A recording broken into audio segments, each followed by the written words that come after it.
Mossad உளவு பிரிவினுடைய தலைவர் David Bernia இன்றைய தினம் கத்தாருக்கு சென்றிருக்கிறார். அமெரிக்க ஆய்வாளர்கள் சொல்லக்கூடிய ஒரு முக்கியமான செய்தி என்னவென்று சொன்னால், அமெரிக்கா இஸ்ரேல் காசா யுத்தத்தை நிறுத்துகிற விவகாரத்தில் சோர்வடைந்து விட்டது. பிபிசி நேற்றைய தினம் மீண்டும் ஒரு ஜால்ரா வேலையை பார்த்திருக்கிறார்கள். ஒரு வீட்டுக்குள் இருந்த 10 இஸ்ரேலிய ஆக்கிரமிப்பு பயங்கரவாத ராணுவத்தை ஒரே அடியில் அழித்ததாக அறிவித்திருக்கிறது கஸ்ஸாம் பிரிகேட். இங்க நீங்க பாத்தீங்கன்னா காசாவை தான் நீங்க பாக்குறீங்க. காசாவோட ஒரு பகுதியை பாக்குறீங்க.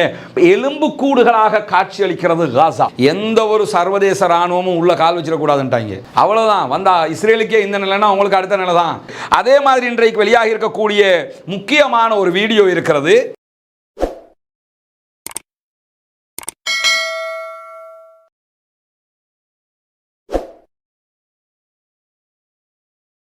அஸ்ஸலாமு அலைக்கும் வரஹ்மத்துல்லாஹி வபரகாத்துஹு.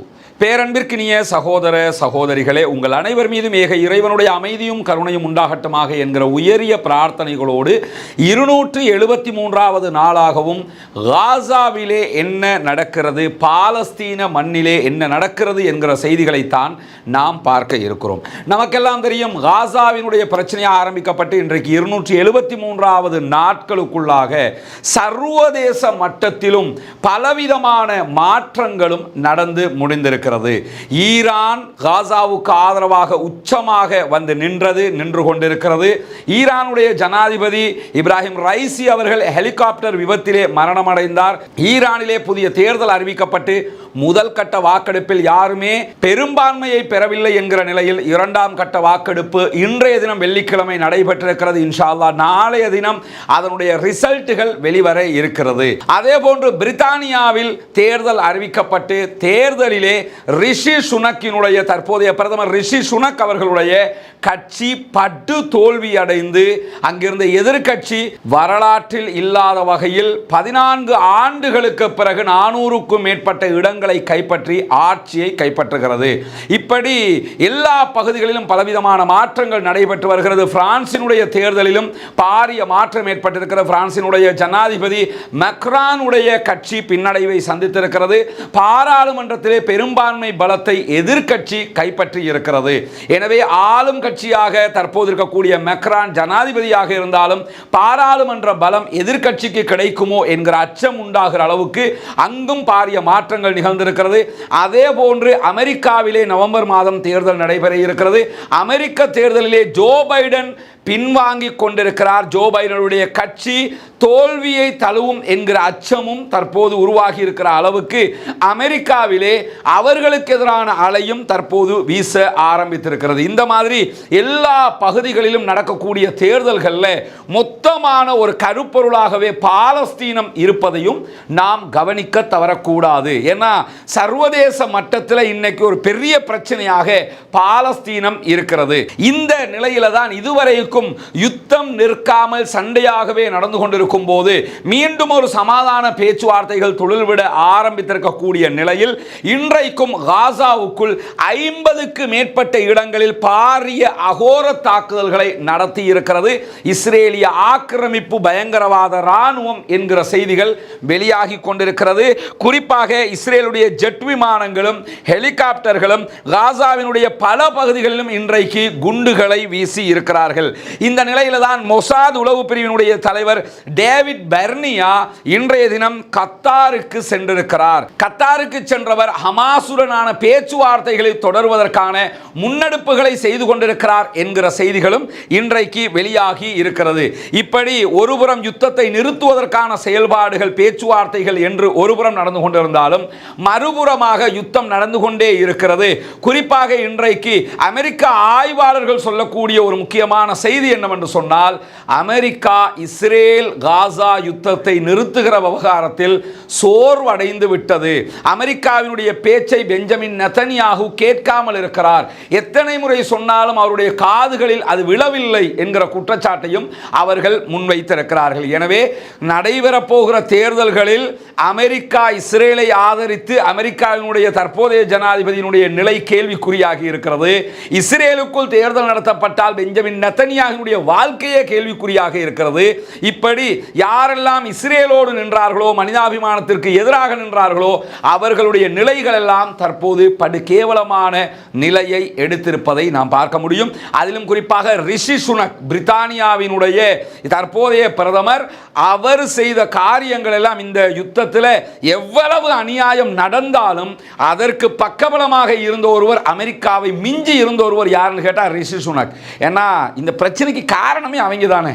பிரித்தானியா செய்த ஒரு காரியத்தினால் தான் இன்றைக்கு பாலஸ்தீன பெருபூமியில் இப்படி ஒரு அநியாயமே நடந்து கொண்டு இருக்கிறது. எனவே இன்றைக்கு ரிஷி சுனக்கினுடைய கட்சி தோல்வி அடைந்திருக்கிறது.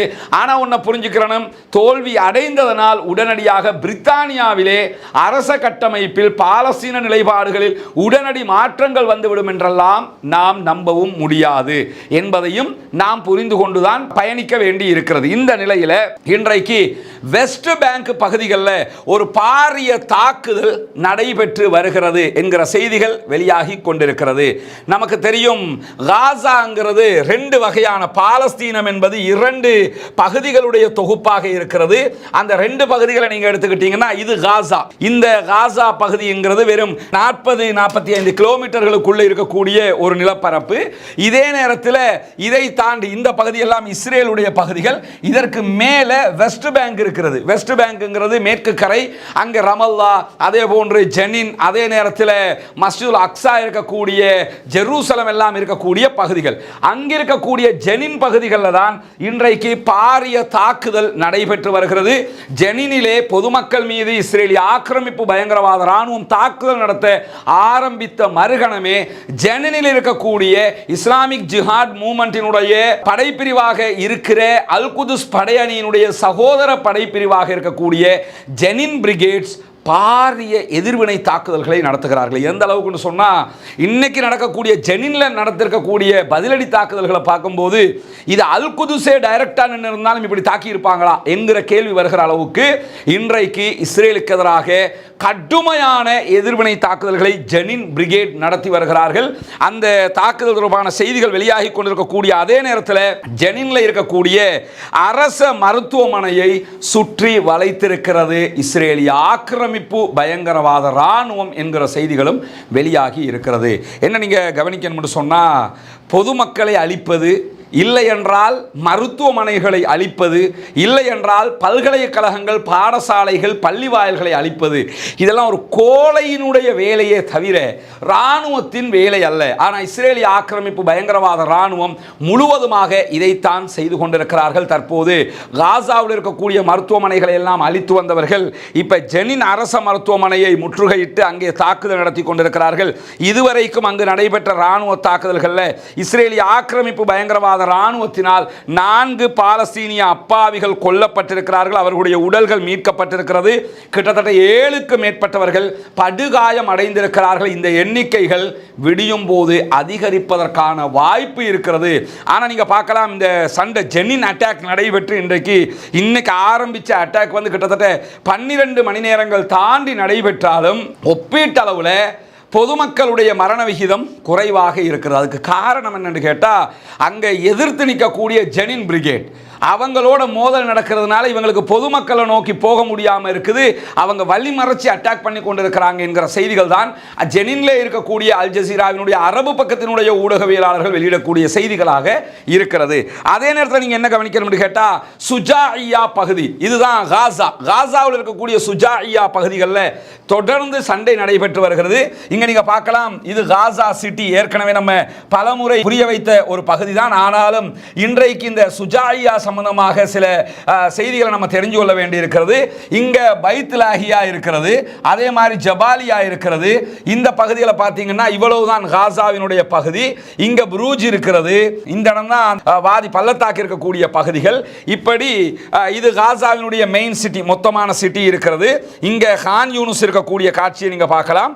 இந்த இடத்துல ரஃபா கிராசிங் இருக்குது, இந்த இடத்துல கரீம் அபு ஷலேம் கிராசிங் இருக்கிறது. இது முழுவதும் இஸ்ரேலாக இருக்கிறது. இந்த நேரத்தில் இந்த பகுதி மிக முக்கியமான ஒரு பகுதி.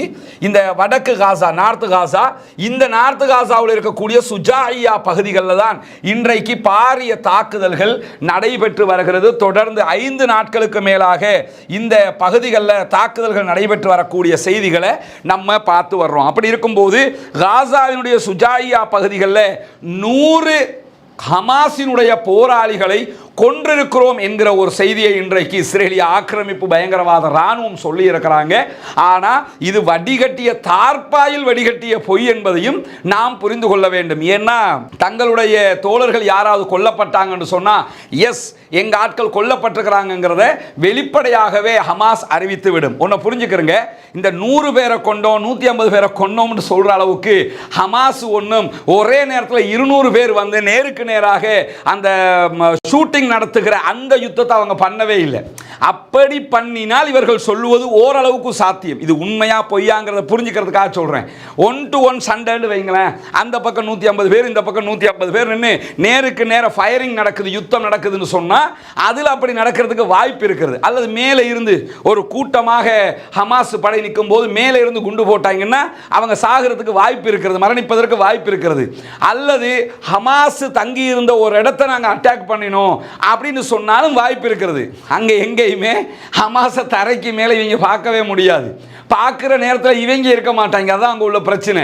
அவங்க பங்கருக்குள்ளே வெளியே வருவாங்க, வெளியே வந்து அட்டாக் பண்ணுவாங்க, உள்ளே திரும்ப போயிடுறாங்க. இந்த நிலையில் சரி ஒரு வாதத்துக்கு ஹமாஸினுடைய 100 பேரை கொன்றிருக்கோம்னு சொல்கிறான்ல, ஒரு 2 பாடியாவது காட்டினாங்களா?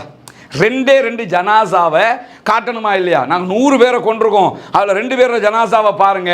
ஹமாஸ் ஆனால் என்ன செய்கிறாங்க, யாரையாவது நேருக்கு நேர் 1 to 1 கொண்டாங்கன்னு சொல்லி சொன்னால் அவங்களோட பாடியை தூக்கிட்டு போயிடுவாங்க. தூக்கிட்டு போய் பேச்சுவார்த்தையில் தர்றோம் பாடின்னு சொல்லி எம்பாமிங் பண்ணி வச்சு விட்ருவாங்க. அந்த மாதிரி கொண்டு போய் உள்ள வச்சிருவாங்க. அப்படி வைக்கிற மாதிரி இவங்க ஏதாவது செஞ்சாங்களா? 100 பேரை கொண்டிருக்கோங்கிறாங்க, ஒன்றை கூட காட்டல. இதுக்கு ஒரு இன்னொரு செய்தியை புரிஞ்சுக்கிறீங்க. ஏன் இதை சொல்ல வரேன்னா, பிபிசியை நீங்கள் எடுத்துக்கிட்டீங்கன்னா நேற்று ஒரு வீடியோ போட்டிருக்காங்க. அதுக்கு தனியான வீடியோ நம்ம பதில் வீடியோ நம்ம போடுவோம். அவங்க எந்த அளவுக்கு இஸ்ரேலுக்கு ஜால்ரா அடிக்க ஆரம்பிக்கிறாங்கன்னு. அங்கே இஸ்ரேல் அழிக்கப்பட்டு கொண்டிருக்கிறது, இஸ்ரேலிய ராணுவம் துவம்சம் செய்யப்பட்டு கொண்டிருக்கிறது, நாங்கள் தோற்றுவிட்டோம் என்று இஸ்ரேலிய ராணுவ தளபதிகள் சொல்லிக் கொண்டிருக்கிறார்கள். இப்படி இருக்கும்போது என்ன செய்யறாங்க என்று கேட்டால் இந்த மாதிரி செய்திகளை கொண்டு வந்து தங்களை நிலைநிறுத்திக் கொள்ள பார்க்குறாங்க. 100 பேர் கொல்லப்பட்டதாகவும் ஹமாஸினுடைய போராளிகள், அதாவது இஸ்ரேலுடைய 98வது ராணுவ பிரிவு அதனுடைய தரைப்படைகள் சேர்ந்து தான் ஹமாஸை வந்து நாங்கள் 100 பேரை கொண்டிருக்கோம், 98 பிரிகேடுன்னு இருக்கிறாங்க. அவங்க தான் ஹமாஸினுடைய 100 பேரை கொண்டிருக்காங்களாம். அப்போ எவ்வளோ பெரிய சாதனையாக இருக்கும். 2 பாடியை கூட காட்ட முடியாத சாதனை. சொல்லுவாங்கல்ல, ஏரோட்டுறவன் இழிச்சவாயனா எரும மாடு மச்சான்னு கூப்பிடுமா. இவங்க அந்த மாதிரி குரூப்பு. நம்ம இழிச்சவாயன்னு நினச்சிக்கிட்டு சொல்லிக்கிட்டு இருப்பாங்க. இதை சில பேர் இந்த பரபரப்பு அப்படி பண்ணிக்கிட்டு என்ன செய்வாங்கன்னு கேட்டால் 100 ஹமாஸ் தீவிரவாதிகள் கொலை அப்படிம்பாங்க. இவன் சொல்கிற வாந்தி எடுக்கிறது அப்படியே வாந்தி எடுப்பாங்க. இதற்கு எந்த ப்ரூஃபையும் அவர்கள் காட்டவில்லை. அப்படி ப்ரூஃப் இருந்திருந்தால் கண்டிப்பாக அல் ஜசீராவினுடைய உண்மை சரிபார்ப்பு குழுவாக இருக்கிற சனத் இதை உறுதிப்படுத்தி இருப்பார்கள். அவங்க இதை எங்கேயுமே உறுதிப்படுத்தலைங்கிறதையும் நீங்கள் புரிஞ்சுக்கிறீங்க. இதுக்கு எந்த ஒரு ப்ரூஃபும் கிடையாது, எந்த ஒரு பாடியும் கிடையாது, எந்த ஒரு வீடியோவும் கிடையாதுங்கிறதையும் புரிந்து கொள்ள வேண்டும். இதுதான் இந்த 100 பேருடைய விவகாரமாக இருக்கிறது. அதே நேரத்தில் அதோட சேர்த்து என்ன சொல்லியிருக்கிறாங்கன்னு கேட்டால் 100க்கும் மேற்பட்ட பங்கர்களையும் அழைச்சிருக்கிறோம். நம்ம நேற்று தான் சொன்னோம் 50 பங்கர்னாங்க. அப்போ நான் சொன்னேன், ஏன் 49 இருக்காதா 51 இருக்காதான்னு கேட்டேன். ஆனால் இன்னைக்கு என்ன சொல்லியிருக்கிறாங்க, 100க்கும் மேற்பட்ட பங்கர் இந்த 24 மணி நேரத்துக்குள்ள 100 பங்கர் அழிச்சிருந்தா இவங்க இப்படி தான் இருப்பாங்கன்னு நினைக்கிறீங்க? சரி, CNN இப்படி சும்மா இருக்குமா? பிபிசி சும்மா இருக்குமா? மற்ற அவர்களுடைய வால் ஸ்ட்ரீட் ஜேர்னலாக இருக்கலாம், நியூயார்க் டைம்ஸாக இருக்கலாம், அவர்களுடைய இஸ்ரேலி டைம்ஸாக இருக்கலாம், எடியோத் அஹ்ரோனோத்தாக இருக்கலாம், ஹயோமாக இருக்கலாம், அவங்களோட நியூஸ் செய்தி நிறுவனங்கள் எல்லாம் பார்த்துக்கிட்டு சும்மா தான் இருப்பாங்களா? ஏய் நாங்கள் கிழித்து விட்டோம், எங்கள் ராணுவம் அப்படி செய்தது இப்படி செய்ததுன்னு சொல்லி மாறு தட்டிக்கிட்டு தெரிய மாட்டாங்க. அங்கே ஒருத்தனும் ஒன்றும் சொல்லாத அளவுக்கு 100 இடத்தை இதுக்கு முன்னாடி நீங்கள் கவனிச்சிருப்பீங்க. காசாவினுடைய யுத்தம் ஆரம்பிக்கல சில பங்கர்களை காட்டுவாங்க. இந்த பங்கரை எல்லாம் நாங்கள் பிடிச்சிருக்கிறோம் எல்லாம் அவங்க விட்டுட்டு போன ஹமாஸ் விட்டுட்டு போன பங்கர்களை பிடிச்சேன்னு காட்டுவாங்கல்ல. அப்படியாவது இந்த சுஜாயாவில் ஒரே ஒரு பங்கரை கூட காட்டலை. எனவே தார்பாயில் வடிகட்டிய பொய்யை சொல்லிக் கொண்டிருக்கிறது இஸ்ரேலிய ஆக்கிரமிப்பு பயங்கரவாத ராணுவம்.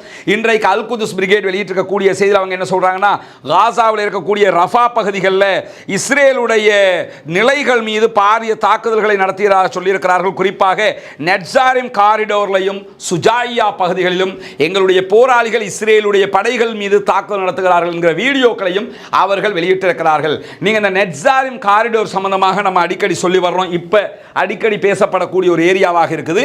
அதனால இந்த புகைப்படத்தில் நெட்சாரிம் காரிடோரை நீங்க புரிஞ்சுக்கிறணும். குறிப்பாக நீங்க பார்த்தீங்கன்னு சொன்னா இதுதான் காசா, இந்த பகுதி தான் காசா.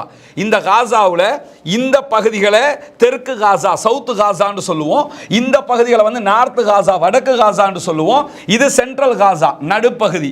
இந்த பகுதிகளில் 2005 என்ன செஞ்சாங்கன்னு சொன்னால், இதை ரெண்டாக உடைச்சி இந்த பகுதிகளில் இஸ்ரேலுடைய ஆட்களை கொண்டு வந்து, யூதர்களை கொண்டு வந்து குடியேற்றினாங்க.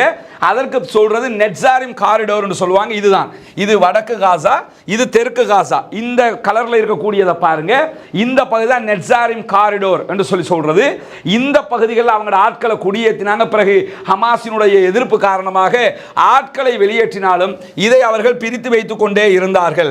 நெட்சாரிம் காரிடோர்ல தாக்குதல் நடத்தினோம் என்று சொல்லி செய்தி வரும்போது நீங்க என்ன புரிஞ்சுக்கணும்னா, இந்த பகுதியில் இஸ்ரேல் ராணுவம் நிற்கும், இந்த பகுதிக்குள்ளதான் அவங்க அட்டாக் பண்றாங்க என்கிறத தான் சொல்றாங்க. இன்றைக்கும் இந்த பகுதிகளிலும் இங்க இருக்கக்கூடிய சுஜாயியா பகுதிகளிலும் அவர்கள் பாரிய தாக்குதல்களை நடத்தி கொண்டிருக்கிறார்கள். இதுதான் நெட்சாரிம் காரிடோர் என்கிற பகுதி. அதே நேரத்தில் இன்றைக்கு அவங்க வெளியிட்டிருக்கக்கூடிய செய்தியில் என்ன சொல்றாங்கன்னா, ரஃபா கிராசிங் கிட்டத்தட்ட 12,000 ட்ரக் வண்டிகள், லாரிகள் நிறுத்தப்பட்டிருக்கிறது, உணவுகளோடு நின்று கொண்டிருக்கு. இந்த ரஃபா கிராசிங்க ஒரு மாசத்துக்கு மேலாக இஸ்ரேல் கைப்பற்றி வச்சுக்கிட்டு இருக்கிறாங்க. இதற்கு காரணம் என்னன்னா, கையாலாகாத எகிப்து ராணுவம். எகிப்துக்கும் இஸ்ரேலுக்கும் இடையில் ஏற்பட்ட ஒரு ஒப்பந்தத்தில் என்ன பண்ணினாங்கன்னு கேட்டால், ரஃபா கிராசிங்ல காவல் காக்கிற வேலையை மட்டும் நாங்கள் பார்த்துக்கிறோம், ரஃபா கிராசிங் உங்களுக்கு தான் சொல்லி இஸ்ரேலுக்கு விட்டு கொடுத்தது இருக்கக்கூடிய எகிப்து ராணுவம். அப்படி விட்டு கொடுத்த நிலையில தான் தற்போது இந்த பிரச்சனை வந்ததோடு அவங்க என்ன செஞ்சாங்கன்னா, ரஃபாவை நாங்களே கைப்பற்றுவோம் சொல்லி கைப்பற்றினாங்க. ஆனா ரஃபாவில் இருக்கக்கூடிய இஸ்ரேலி ஆக்கிரமிப்பு பயங்கரவாத ராணுவத்தை தொடர்ந்து கபருக்கு அனுப்புகிற வேலையை ஹமாஸ் படையினர் செய்து வருகிறார்கள். இன்றைக்கும் அங்கே இருக்கக்கூடிய அல் குதுஸ் பிரிகேடும் ஹமாஸும் இணைந்து ரஃபா கிராசிங் பகுதிகளில் நடத்திய தாக்குதல்களில் இஸ்ரேலி ஆக்கிரமிப்பு பயங்கரவாத ராணுவத்தினுடைய ராணுவ வெஹிக்கிள்ஸும் அவர்களும் கொல்லப்பட்டிருக்கிறார்கள் என்கிற செய்திகள் வெளியாகி இருக்கிற அதே நேரம், ஆக்கிரமிக்கப்பட்ட மேற்கு கரையாக இருக்கக்கூடிய ஜெனின் அகதிகள் முகாமை சுற்றி இன்றைக்கு நடத்தப்பட்டு வருகிற தாக்குதல்களிலும் எங்களுடைய படைப்பிரிவும் கலந்து கொண்டிருக்கிறது என்கிறது கஸ்ஸாம் பிரிகேட். அதே மாதிரி இன்றைக்கு வெளியாகி இருக்கக்கூடிய முக்கியமான ஒரு வீடியோ இருக்கிறது. அது என்ன வீடியோ என்று சொன்னால், இஸ்ரேலிய ஆக்கிரமிப்பு பயங்கரவாத ராணுவத்தை இன்றைக்கு எப்படி வெச்சு செய்றாங்கங்கிறத நீங்க பார்க்க முடியும். எதுக்காக சொல்றேன்னா, அதாவது பொதுமக்களை கொல்வதில் அவர்களுக்கு ஆர்வம் என்றால், பொதுமக்களை காப்பாற்றுவதற்காக அநியாயக்காரர்களை அழிப்பது என்பது மிக முக்கியமானது. அதைத்தான் தீவிரவாதம், சுதந்திரத்திற்காக போராடுகிறவர்களை தீவிரவாதிகள் என்கிறார்கள், உண்மையான தீவிரவாதம் செய்கிறவர்களை ராணுவம் என்கிறார்கள். இந்த இடத்துல யாரு போராளிகள், யாரு தீவிரவாதிகள் பார்த்தீங்கன்னா, இஸ்ரேலியர்கள் தீவிரவாதிகள். ஏன்னா அவங்க தான் இன்னொருவருடைய நாட்டை அபகரித்திருக்கிறார்கள்.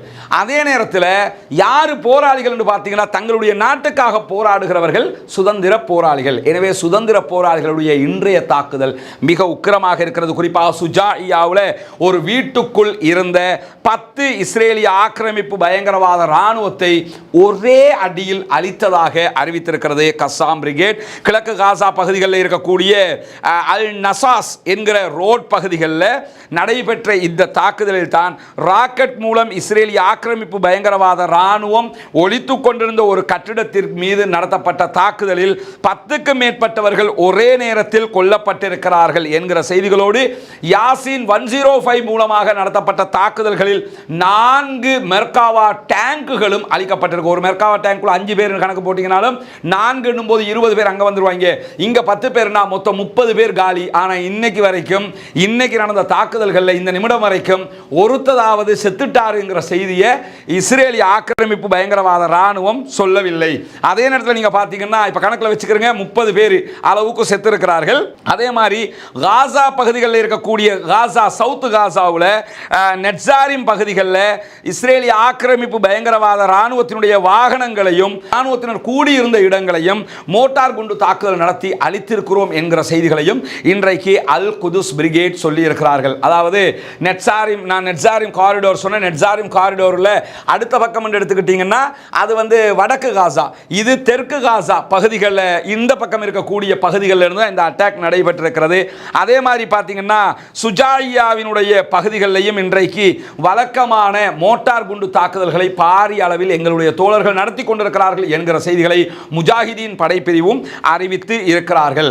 அதே நேரத்தில் அல் குதுஸ் படையணியினுடைய துணை அணியாக இருக்கக்கூடிய நம்ம ஏற்கனவே சொன்ன மாதிரி ஜெனின் பெட்டாலியன், இன்றைக்கு ஜெனின் பெட்டாலியனுடைய நிறுவனர் உட்பட 4 பேரை நாங்கள் அழித்திருக்கிறோம் என்கிற செய்திகளை இஸ்ரேலிய ஆக்கிரமிப்பு பயங்கரவாத ராணுவம் சொல்லி இருக்கிறது. ஆனால் இதுவரைக்கும் இதனை அல் குதுஸ் பிரிகேடோ, ஜெனின் பிரிகேடோ, ஈவன் ஹமாஸோ ஒப்புக்கொள்ளவும் இல்லை, ஒப்புக்கொண்டு அறிவிக்கவும் இல்லை. அது உண்மையாக இருந்தால் அவர்கள் ஒப்புக்கொண்டு அறிவித்து விடுவார்கள். அறிவித்த செய்திகளையும் நம்மளே பலவிடத்தம் சொல்லி இருக்கிறோம். ஆமா, ஹமாஸினுடைய இன்னென்னார் கொல்லப்பட்டிருக்கிறாங்க, இன்னென்னார் ஷஹீதாக்கப்பட்டிருக்கிறாங்கிறத சொல்லி இருக்கிறோம். பட் இந்த செய்திகள் இன்னும் உறுதிப்படுத்தப்படவில்லை. ஆனா ஹமாஸை பொறுத்தவரை இப்படி செஞ்சாங்கன்னா இப்படி ஒரு வீடியோ போட்டுருவாங்க. அந்த வீடியோ பார்க்கும்போது உங்களுக்கு தெரியும், அது ஒரு முக்கியமான வீடியோவும் கூட. அதே மாதிரி பார்த்தீங்கன்னு சொன்னா காசாவுக்குள் நடத்தப்பட்டு வருகிற தாக்குதலுக்காக வந்த இஸ்ரேலிய ஆக்கிரமிப்பு பயங்கரவாத ராணுவத்தினுடைய மிக முக்கியமான ஹெலிகாப்டரையும் அழித்திருக்கிறது கஸ்ஸாம் பிரிகேட். இன்னைக்கு நடந்த ஒரு முக்கியமான தாக்குதலை நீங்க பாருங்க. அந்த 10 பேர் சம்பந்தப்பட்டதல்ல, இது தனியான அட்டாக். அதை நீங்க பார்க்கலாம். இங்க நீங்க பாத்தீங்கன்னா காசாவை தான் நீங்க பாக்குறீங்க, காசாவோட ஒரு பகுதியை பாக்குறீங்க. எலும்பு கூடுகளாக காட்சி அளிக்கிறது காசா. அதற்குள்ளாகத்தான் இந்த தாக்குதல் நடத்தப்படுகிறது. இந்த ஏரியாவில் தான் இந்த அட்டாக் நடத்தப்படுகிறது. இந்த வீடியோவில் நீங்க அதை பார்க்கலாம் முழுமையாகவே. இங்க பாருங்க, அவங்க காட்டுற காட்சியை நீங்க பார்க்கலாம். இந்த இடத்துல பாத்தீங்கன்னா இஸ்ரேலிய ஆக்கிரமிப்பு பயங்கரவாத ராணுவத்தை சேர்ந்த பல வெஹிக்கிள் நிற்கக்கூடிய காட்சியை நீங்க இங்க பார்க்கலாம். இந்த இடத்தின் மேல தான் இன்னைக்கு அட்டாக் பண்றாங்க. நீங்க பார்க்கலாம், இதை காட்டிட்டாங்க. 20 வெஹிக்கிள் இருக்குது. இங்க பாருங்க, இங்க நகருகிற காட்சியெல்லாம் காட்டுறாங்க. இந்த வெஹிக்கிள் நகருது. இங்க பார்த்தீங்கன்னு சொன்னா அதை இலக்கு வச்சு தான் இப்போ அட்டாக் பண்றாங்க. அந்த அட்டாக் பண்ணக்கூடிய காட்சியை தான் காட்டுறாங்க. இதெல்லாம் நீங்க பார்க்கலாம். தொடர்ந்து கிட்டத்தட்ட 3 நிமிடங்களுக்கு மேலே ஓடக்கூடிய காட்சி. கஸ்ஸாம் பிரிகேட் சுத்தி வளைச்சு அட்டாக் பண்றாங்க. அட்டாக் பண்ணும்போது அந்த அட்டாக் நடக்கிற காட்சிகளை தான் அவங்க காட்டுறாங்க. இதை உங்களுக்கு முழுமையாக காட்ட நமக்கு வாய்ப்பு கிடைக்காது. இது அட்டாக் பண்ணுகிற காட்சி. இதற்கு பிறகு நடக்கிற காட்சியை நம்ம பார்க்க முடியும். இங்கே நீங்கள் பார்த்தீங்கன்னு சொன்னால் ஹெலிகாப்டர் வருகிற காட்சியை நீங்கள் பார்க்கலாம். உடனே என்ன செய்வாங்கன்னா புகை குண்டுகளை போட்டுருவாங்க விளங்காமல் இருக்கிறதுக்கு. அதை மீறி இவங்க எடுத்துருக்கக்கூடிய காட்சிங்க பாருங்க. கூட்டமாக அள்ளிக்கிட்டு போகிறாங்க. பணங்கள் அள்ளிக்கிட்டு போகிறதுக்கு அவர்களுடைய ஹெலிகாப்டர் வந்திருக்கிறது. இங்கெல்லாம் பாருங்கள், துட்டிச்சு போயிட்டாங்க. அவ்வளோ அடி தான் வேகமாக ஓடுகிறார்கள். பணங்களை தூக்கிக்கிட்டு வர்றாங்க. இங்கே பாருங்கள் எப்படி இருக்குதுன்னு சொல்லி. அவ்வளவு பொதுமக்களை கொள்கிறவர்களுக்கு அவர்களுடைய இராணுவம் கொத்து கொத்தாக கபருக்குள் போகிற காட்சிகளை தான் நீங்கள் பார்த்துக்கிட்டு இருக்கிறீங்க. அவ்வளவு அழிவுகளை அவர்கள் சந்திக்கிறார்கள். இங்கே ஹெலிகாப்டர் போகக்கூடிய காட்சிகளை பார்க்குறீங்க. இப்போ பறக்குதா? இதே மாதிரி பார்த்தீங்கன்னு சொன்னால் இங்கே பாருங்கள், ஹெலிகாப்டருடைய நிலை என்னங்கிறது தெரியும். ரஷ்யாவினுடைய தயாரிப்பாக இருக்கக்கூடிய சாம் வகையான இந்த ஹெலிகாப்டர்களை அட்டாக் பண்ணக்கூடிய ஒரு ஆயுதத்தின் மூலமாகத்தான் அவங்க இஸ்ரேலிய ஆக்கிரமிப்பு பயங்கரவாத ராணுவத்தினுடைய ஹெலிகாப்டரை அட்டாக் பண்ணக்கூடிய காட்சியை தான் வெளியிட்டிருக்கிறாங்க. அந்த ஹெலிகாப்டர் போகக்கூடிய காட்சி நீங்கள் பார்த்தீங்கன்னா பங்கர்ல இருந்து வெளியே வர்றாங்க. பங்கருக்குள்ளே இருந்துகிட்டு எப்பயாவது அவங்க வெளியே வர்றாங்க. இதில் 100 பேரை கொண்டு வேற செய்தி சொல்லியிருக்கிறான்னா எவ்வளோ பெரிய ஆளாக்கேனா என்ன இருப்பான்னு பார்த்துக்கிறீங்க. இங்கே வர்றாங்க கஸ்ஸாம் பிரிகேடை சேர்ந்தவர்கள். பாருங்க, மஃப்டியில் செருப்பு கூட கிடையாதுங்க. சுதந்திர போராளிகள் அங்கே பறக்கக்கூடிய ஹெலிகாப்டர் மீது அட்டாக் பண்ணக்கூடிய காட்சியை நீங்கள் பார்க்கலாம். இங்கே அட்டாக் ஆகிடுச்சு பார்த்தீங்களா?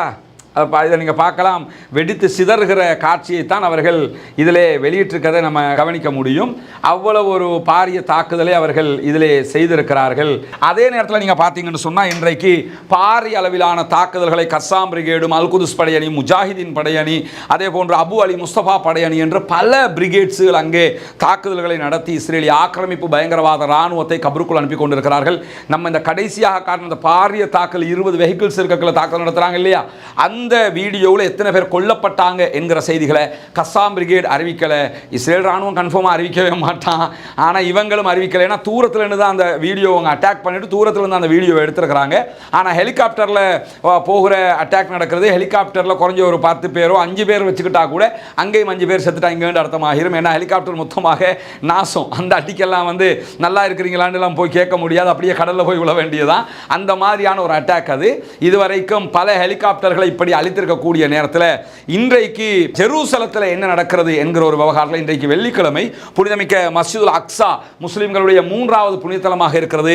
அங்கே பள்ளிக்கு தொலைச்சென்ற சகோதரர்களை தொலைவிடாமல் பல பேரை அவர்கள் தடுத்திருக்கிறார்கள். நமக்கு தெரியும், அக்ஸாவுக்குள்ள தொலை போறவங்களுக்கு 40 வயசுக்கு மேற்பட்டவங்களாக இருக்கணுங்கிற நிபந்தனையை இஸ்ரேல் விதித்திருக்கிறது. 40 வயதுக்கு குறைந்த யாரையுமே அவர்கள் தொழுவதற்கு அனுமதிக்க மாட்டார்கள். ஏன்னா இளைஞர்கள் அவங்களோட முட்டி மோதி சண்டைக்கு நிற்பாங்கிறதுனால.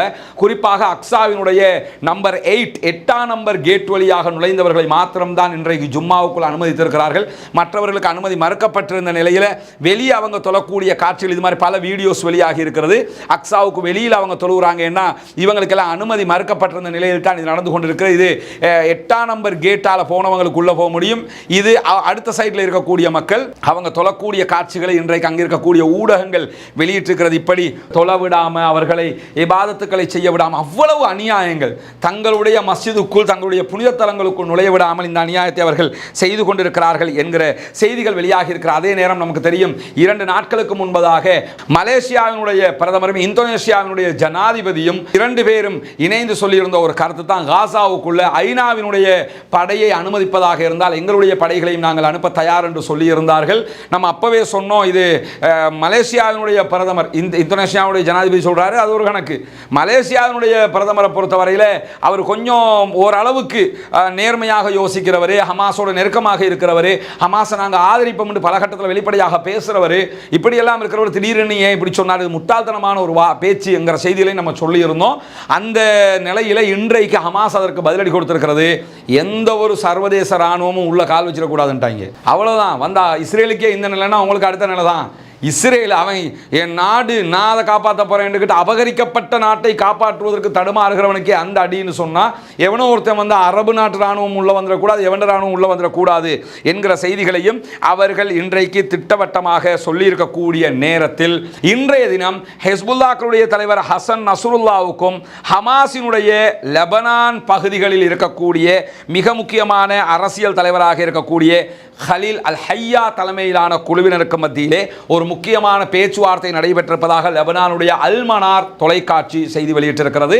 அதில் முக்கியமாக என்னன்னு சொன்னா இப்ப ஹிஸ்புல்லாக்களுக்கும் இஸ்ரேலுக்கும் இடையில் ஒரு பாரிய யுத்தம் நடைபெற ஆரம்பிக்கிற நிலைமை சூடுபிடித்துக் கொண்டிருக்கக்கூடிய நேரத்தில் காசாவில் என்ன மாதிரி திட்டங்கள் வைத்துக் கொண்டிருக்கிறீர்கள் என்பது தொடர்பாக பேசப்பட்டதாகவும் அடுத்த கட்ட யுத்தங்கள் வேகம் எடுக்க போகிற செய்திகளை அவர் சொல்லிக் கொண்டதாகவும் இன்றைக்கு செய்திகள் வெளியாக இருக்கிற அதே நேரம் சமாதான முன்னெடுப்புகள் தொடர்பான விவகாரங்களையும் ஹமாஸ் ஹசன் நஸ்ருல்லாவுக்கு விரிவாக தெளிவூட்டியதாகவும் சொல்லி இருக்கிறார்கள். மேலதிகமாக இந்த செய்திகள் வெளிவந்தாலும் அதையும் நாம் உங்களோடு பகிர்ந்து கொள்ள தயாராக இருக்கிற அதே நேரத்தில் சவுத்து லெபனான் தெற்கு லெபனான் பகுதிகளில் இன்றைக்கு இஸ்ரேலிய ஆக்கிரமிப்பு பயங்கரவாத இராணுவம் பாரிய தாக்குதல்களை நடத்தி இருக்கிறது. அப்படி நடத்தி இருந்த நேரத்தில் இன்றைக்கு அதற்கு பதிலடியாக இஸ்ரேலிய ஆக்கிரமிப்பு பகுதியாக இருக்கக்கூடிய கஃபர் ஷூஃபா பகுதிகளில் இருக்கக்கூடிய 2 இஸ்ரேலிய நிலைகள் மீது தாக்குதல் நடத்தி இருக்கிறது ஹிஸ்புல்லாக்கள் குழு. இன்றைக்கு மதியம் 12:30க்கும் 12:45க்கும் என்று சொல்லி 2 சந்தர்ப்பங்களில் கஃபர் ஷூஃபா பகுதிகளில் இருக்கக்கூடிய தளங்கள் மீது இராணுவ தளங்கள் மீது தாக்குதல் நடத்தி இருக்கிறார்கள் என்கிற செய்திகளோடு இன்றைக்கு அதை தாண்டிய பல தாக்குதல்களையும் அவர்கள் நடத்தி இருக்கிறார்கள். நம்ம நேற்றே சொல்லியிருந்தோம் சர்வதேச அளவில் ஏவுகணை வல்லரசு என்று சொல்லக்கூடிய 5 முக்கியமான படைகள், அதில் அமெரிக்கா, ஜெர்மன், சைனா, பிரித்தானியாவை தாண்டி ஹிஸ்புல்லாக்கள் தான் உலகத்திலேயே 5வது இடத்தில் இருக்கக்கூடிய ஏவுகணை ஜாம்பவான்கள் என்கிற செய்திகளை நம்ம நேற்றே சொல்லியிருந்தோம். அவங்க அட்டாக் பண்ணக்கூடிய காட்சிகளை தான் நீங்க பார்க்குறீங்க. பாரிய தாக்குதல்களை அவர்கள் நடத்தி கொண்டிருப்பதை வெளியிட்டிருக்கிறார்கள். இங்கே நீங்கள் பார்க்கலாம். தொடர்ந்து கிட்டத்தட்ட இதுவும் ஒரு 3 நிமிஷம் ஓடக்கூடிய வீடியோ. பல தாக்குதல்களை அவர்கள் இஸ்ரேலை நோக்கி நடத்தி கொண்டிருக்கிறார்கள். அதனுடைய காட்சிகளை தான் மொத்தமாக அவங்க வெளியிட்டுக்கிட்டு இருக்கிறாங்க. இங்கெல்லாம் நீங்கள் பார்க்கலாம். முழுவதும் புகை மூட்டமாக இருக்கிற அளவுக்கு இங்கே பாருங்கள். ஏவுகணைகள் மழை பெய்கிற மாதிரி சர சர சர சர சரன்னு சொல்லி ஏவுகணை தாக்குதல்கள் நடத்தப்பட்டு கொண்டிருக்கிறது. இங்கெல்லாம் நீங்கள் பார்க்கலாம். முழுவதுமாக ஏவுகணை தாக்குதல்கள் மழை பெய்வதை போன்று அவர்கள் இன்றைக்கு இஸ்ரேல் மீது நடத்தக்கூடிய காட்சிகளை வெளியிட்டிருக்கிறாங்க. நான் கொஞ்சம் கூடுதலாக அனுப்பி தான் காட்டுறேன் உங்களுக்கு. இதை நீங்கள் அல் ஜசீராவில் போய் முழுமையாக நிதானமாக பார்க்க முடியும். அவ்வளவு பாரிய தாக்குதல்கள் நடத்தப்படுகிறது. இங்க நீங்க பார்க்கலாம். இங்க இருந்து தாக்குதல் நடத்தப்படக்கூடிய காட்சிகளையும் அவங்க வெளியிட்டிருக்கிறாங்க. அதே மாதிரி இங்க பாருங்க. அடுத்த ஏன்னா இதெல்லாம் மறைச்சு காட்டுவாங்க. எந்த இடத்துல இருந்து அட்டாக் பண்றாங்கங்கிறத கண்டுகொள்ள கூடாது, இஸ்ரேல் கண்டுபிடிச்சிட கூடாதுங்கிறதுக்காக இங்க நீங்க பார்க்கலாம். ட்ரோன்ஸ் அனுப்பக்கூடிய காட்சிகளை எல்லாம் நீங்க பார்க்குறீங்க. எப்படி அவங்க ட்ரோன் அட்டாக் பண்றாங்கங்கிற செய்திகளையும் அதே மாதிரி நிறைய ட்ரோன்ஸ் அட்டாக் இன்னைக்கு பண்ணியிருக்கிறாங்க. அதுக்குரிய வீடியோக்களையும் தான் அவங்க அதில் வெளியிட்டிருக்கிறாங்க. இங்க நீங்க பார்க்கலாம். அவர்களுடைய அட்டாக் நடக்கக்கூடிய காட்சிகள் குறிப்பாக பின்னாடி போட்டிருக்கிறாங்க. இஸ்ரேலுடைய நிலை என்னண்டு இங்கே பார்த்தீங்கன்னு சொன்னால் பற்றி எரியக்கூடிய இஸ்ரேலிய காட்சிகளை அவர்கள் அவர்கள் இன்றைக்கு வெளியிட்டிருக்கிறார்கள். அந்த அளவுக்கு இஸ்ரேல் மீது அவங்க அட்டாக் பண்ணி கொண்டிருக்கிறாங்க. இதில் நீங்கள் பார்க்கலாம், இஸ்ரேலுடைய நிலைகள் மீது நடத்தப்பட்ட தாக்குதல்களுடைய காட்சிகளை தான் அவங்க காட்டுறாங்க. இஸ்ரேலுக்குள்ளே என்ன நிலையில் இருக்குது நீங்கள் பாருங்கள். இது இஸ்ரேலுக்குள்ளே எடுக்கப்பட்ட ஒரு வீடியோவினுடைய காட்சிகளை தான் அவங்க காட்டுறாங்க. எவ்வளவு அழிவுகளை இஸ்ரேல் சந்தித்து கொண்டிருக்கிறது என்பதற்கான ஆதாரமாக இது பதிவு செய்யப்பட்டிருக்கிறது. அவ்வளவு அட்டாக் இஸ்ரேல் மீது ஹிஸ்புல்லாக்களால் நடத்தப்பட்டு கொண்டிருக்கிறது என்கிற செய்திகள் வெளியாகி இருக்கிறது. இப்படி இன்றைக்கும் ஹிஸ்புல்லாக்கள் பாரிய எதிர்வினை தாக்குதல்களை நடத்தி கொண்டிருக்கிற அதே நேரத்தில் இன்றைய தினம் ஹூதிகளுடைய 4 ட்ரோன் அட்டாக்ஸை நாங்கள் தடுத்து நிறுத்தியிருக்கிறோம் என்கிற செய்திகளை அமெரிக்க பிரித்தானிய கடற்படை அறிவித்திருக்கிற அதே நேரம் இன்றைக்கு ஹூதிகளுடைய தலைவர் மிக முக்கியமான ஒரு எச்சரிக்கையை அறிவித்தலை விடுத்திருக்கிறார். அதிலே அரபு நாடுகளிடம் அவர் வைத்திருக்கக்கூடிய கோரிக்கை என்னன்னு கேட்டால், இஸ்ரேலை தீவிரவாத நாடு என்கிற பட்டியலில் நீங்கள் இணைக்க வேண்டும் என்கிற ஒரு முக்கியமான கோரிக்கையை விடுத்திருக்கிறார். ஆனால் நம்மளை பொறுத்தவரையில் இதையெல்லாம் அரபு நாடுகள் செய்வீங்களாங்கிறது ஒரு பெரிய கேள்வியாக இருக்கிறது. ஏன்னு கேட்டால், ஏற்கனவே ஜோர்தானாக இருக்கலாம், எகிப்தாக இருக்கலாம், மொரோக்கோவாக இருக்கலாம், அதே போல் பஹ்ரைன், இது மாதிரியான நாடுகள் ஆல்ரெடி UAE போன்ற நாடுகள் ஆல்ரெடி இஸ்ரேலை நாடாக அங்கீகரிச்சிருக்கிறாங்க. நாடாக அங்கீகரித்தவங்க தீவிரவாத பட்டியல் எல்லாம் சேர்க்க மாட்டாங்க. அதே மாதிரி இந்த அக்டோபர் 7ஆம் தேதி யுத்தம் மட்டும் நடந்திருக்கலன்னு சொன்னால் சவுதி அரேபியாவும் இஸ்ரேலை தனி நாடாக அங்கீகரித்திருக்கும். அப்படி ஒரு நிலை இருக்கும்போது இன்னைக்கு நீங்கள் அவங்கள தீவிரவாத லிஸ்ட்டில் சேர்க்கணுங்கிற கோரிக்கையை ஹூதிகள் விடுத்திருக்கிறார்கள். இது ஒரு கோரிக்கையாக அவங்க விடுத்திருந்தாலும் இதை அரபு நாடுகள் கன்சிடர் பண்ண மாட்டாங்கங்கிறது தான் வெளிப்படையான யதார்த்தமாக இருக்கிறது. அதை மீறி கன்சிடர் பண்ணுவாங்களான்னா 99% பண்ண மாட்டாங்க, ஒரே 1% பண்ணுவதற்கான வாய்ப்பு இருக்கிறதுங்கிறது முடிவுக்கு வரலாம். ஆனால் எது எப்படியோ அவங்க செஞ்ச ஒரு பெரிய நலவு தான் இந்த அரப் லீக் மொத்தமாக உட்கார்ந்து என்ன பண்ணாங்கன்னு கேட்டால், இந்த ஹிஸ்புல்லாக்களுடைய தடையை நீக்கியது. அந்த தடை நீக்கத்திலிருந்து அவர்கள் இந்த யுத்தத்திலே ஓரளவுக்கு ஒரு தெளிவான மனோநிலைக்கு வந்திருக்கிறார்கள் என்பதையும் அறிய முடிகிறது. எனவே பாலஸ்தீனம் வெற்றி பெற வேண்டும், பாலஸ்தீனம் சுதந்திரம் அடைய வேண்டும், பாலஸ்தீன மக்கள் நம்மை போன்ற நிம்மதியான மக்களாக வாழ வேண்டும் என்பதுதான் நம் அத்தனை பேருடைய எதிர்பார்ப்பு, ஆசை, அவாவாக இருக்கிறது. எனவே இந்த யுத்தத்திலே பாலஸ்தீன மக்கள் பாதுகாக்கப்பட வேண்டும், பாலஸ்தீன மக்களுக்கு நிம்மதி கிடைக்க வேண்டும் என்று அல்லாஹ்விடத்திலே பிரார்த்திக்க மறந்து விடாதீர்கள். அதே போன்று பாலஸ்தீன மக்களுக்கு ஆதரவாக பிரார்த்திக்கிற அதே நேரம் இஸ்ரேலிய ஆக்கிரமிப்பு பயங்கரவாத இராணுவத்திற்கு எதிராக கண்டிப்பாக கையேந்தி துஆ கேளுங்கள், பிரார்த்தனை செய்யுங்கள். வல்ல ரஹ்மான் நம்முடைய பிரார்த்தனைகளை ஏற்றுக்கொள்ள போதுமானவன். ஒவ்வொரு தொழுகைகளும் குனூத்துன் நாசிலாவை ஓதுவதற்கு மறந்து விடாதீர்கள். மீண்டும் பழைய மாதிரியே பல பள்ளிவாசல்கள் குனூத்துன் நாசிலா ஓதுறதை கைவிட்டுட்டாங்க. ரஃபாவில் அடிக்க வந்தாங்க தானே, இந்த மாதிரி நினச்சி தத்தோடு விட்டுட்டோம். ஆனால் ரஃபாவில் இன்னைக்கும் தாக்குதல்கள் நடைபெறுகிறது. இன்றைக்கும் 50க்கும் மேற்பட்ட இடங்களில் காசாவிலே தாக்குதல் நடைபெற்றிருக்கிறது. ஜெனினில் தற்போதும் மருத்துவமனை முற்றுகையிடப்பட்டிருக்கிறது. எனவே இந்த யுத்தம் முடிகிற வரைக்கும் நம்ம அதையாவது பண்ணலாம் தானே. குனூத்து நாசிலாவை ஓதுறதுக்கு என்ன, இன்றைக்கி நம்ம பார்த்தோம் பல பள்ளிகளில் ஜும்மா தொழுகையில் கூட குனூத்து நாசிலா ஓதப்படாமல் அதெல்லாம் அப்படி நடக்குது போல் இந்த மாதிரி நினச்சிக்கிட்டு போகிற காட்சியில் பார்க்குறீங்க. அங்கு மரணிப்பவர்களும் உயிர்கள், அங்கு மரணிப்பவர்களும் மனிதர்கள், அங்கு இருப்பவர்கள் நம்முடைய தொப்புள் கொடி உறவுகள்.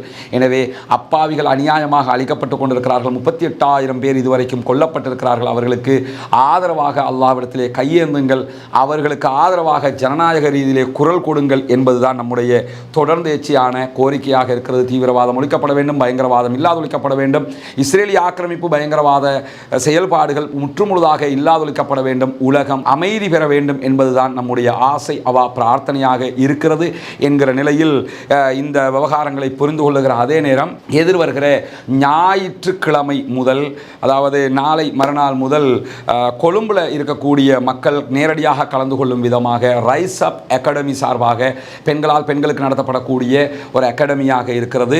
அதிலே முற்றுமுழுதான இலவசமாக பல கற்கை நெறிகளை அவர்கள் நடத்தி கொண்டு வருகிறார்கள் என்பது பல பேருக்கு தெரிந்திருக்கும். அந்த அகாடமி சார்பாக நேரடியாக கலந்து கொள்ளும் விதமாக ஒரு பெண்களுக்கான, வளர்ந்த பெண்களுக்கான தர்பியா நிகழ்ச்சி, வளர்ந்த பெண்களுக்கான அகதியா ப்ரோக்ராம் ஆரம்பித்திருக்கிறாங்க. அதிலே பல இஸ்லாமிய கற்கை நெறிகளில் நடத்தப்பட இருக்கிறது. தஃப்சீர், வரலாற்று நிகழ்வுகள், இஸ்லாமிய சட்டத்திட்டங்கள், பெண்களுக்கான சட்டத்திட்டங்கள், குரானிய விளக்க உரைகள் என்று பலதும் நடத்தப்பட இருக்கிறது இன்ஷா அல்லாஹ். அதிலும் இந்த கொழும்பு பகுதிகளில் இருக்கக்கூடிய மக்கள், மாளிகாவத்தையில் இருக்கக்கூடிய ரைஸ் அப் அகாடமியினுடைய இந்த நிகழ்வில் எவ்ரி சண்டே நடைபெறுகிற நிகழ்வில் பங்கெடுத்து உங்களுடைய இஸ்லாமிய அறிவுகளையும் வளர்த்துக் கொள்ளுமாறு கேட்டு முடித்துக் கொள்கிறேன். வாஹர் தஅவானா அல்ஹம்துலில்லாஹி ரப்பில் ஆலமீன்.